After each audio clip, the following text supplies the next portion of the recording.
Internet Addiction by Greg Valentine and Linessa Zuniga. How familiar is this image to you? Have you ever found yourself watching a movie and wanting to check your email or phone? Have you been in class and found yourself browsing through Facebook or other social media sites instead of paying attention?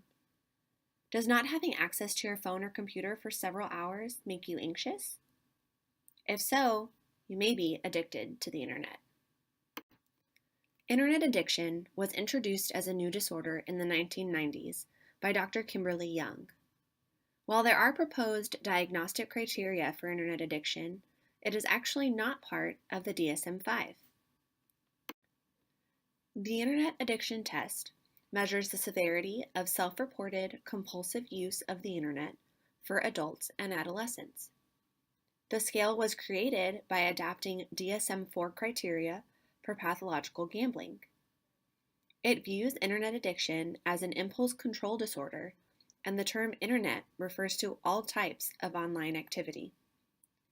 The Internet Addiction Test is the most widely used internet addiction scale and has been translated in several languages, including English, Chinese, French, Italian, Turkish, and Korean.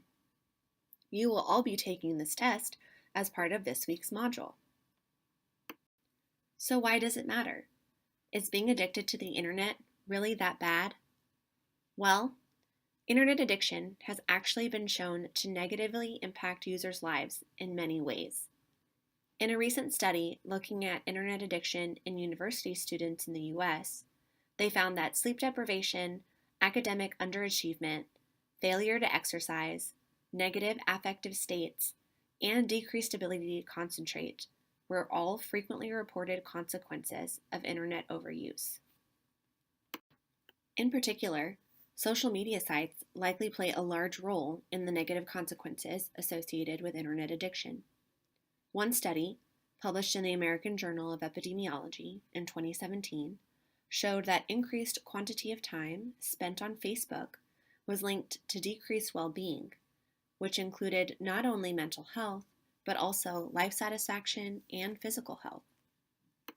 This is significant when you think about the average amount of time spent on social media sites by users in the US every day, which is near 2 hours.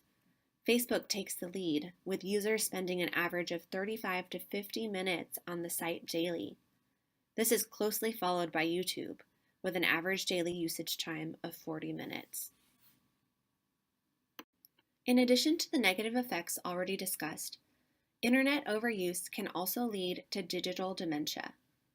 Digital dementia is a term coined by Dr. Manfred Spitzer, a German psychiatrist. He describes digital dementia as an overuse of digital technology resulting in the deterioration of short-term memory pathways. This concept was introduced in a previous module on whether or not Google was making us smarter or more stupid. Spitzer proposed that our short-term memory deteriorates if it is not utilized, and overusing digital technology prevents full utilization of our short-term memory. A great example of this is relying on Google to answer all of our questions instead of trying to remember things for ourselves.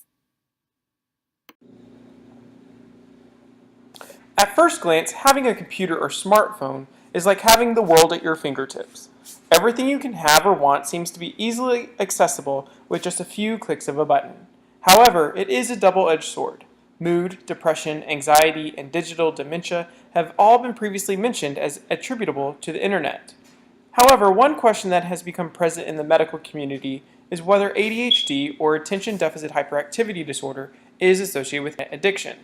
A systematic review conducted by Wang and colleagues published in BMC Psychiatry just this past year in 2017 found that individuals with internet addiction were associated with more severe symptoms of ADHD, and males were associated with internet addiction more so than females. Interestingly, they did not find a correlation between age and internet addiction.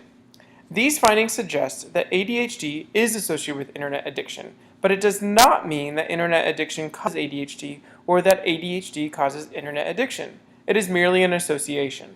Regardless, individuals that have been diagnosed with either internet addiction or ADHD need to be monitored for the other condition developing in them. So what can be done to prevent internet addiction? Interestingly, apps have been developed to help reduce internet addiction and improve productivity. Some examples of these are Flora, Quality Time, and Stay on Task apps that can be downloaded on the App Store, some for free and some for a nominal fee. But do these apps work? This will be a topic of this week's discussion. We will try out one or more of these apps and discuss if these are effective in preventing internet addiction and promoting productivity. We will also evaluate how they affect our mood. Do they decrease anxiety and depression, or do they make us more frustrated because we cannot access the internet? Another thing we will ponder is whether we need to go on a digital diet. We will hear a TED Talk discussing the importance of a digital diet, which will delve further into what can be done to prevent internet addiction. Technology, the internet, and its usage is ever expanding. Younger and younger generations are finding themselves in front of electronics and technology now more than ever. Although internet addiction is not a DSM-5 official diagnosis, it potentially could become one in the near future, given the expanding medical literature and the increasing concern about its effects in people all over the world.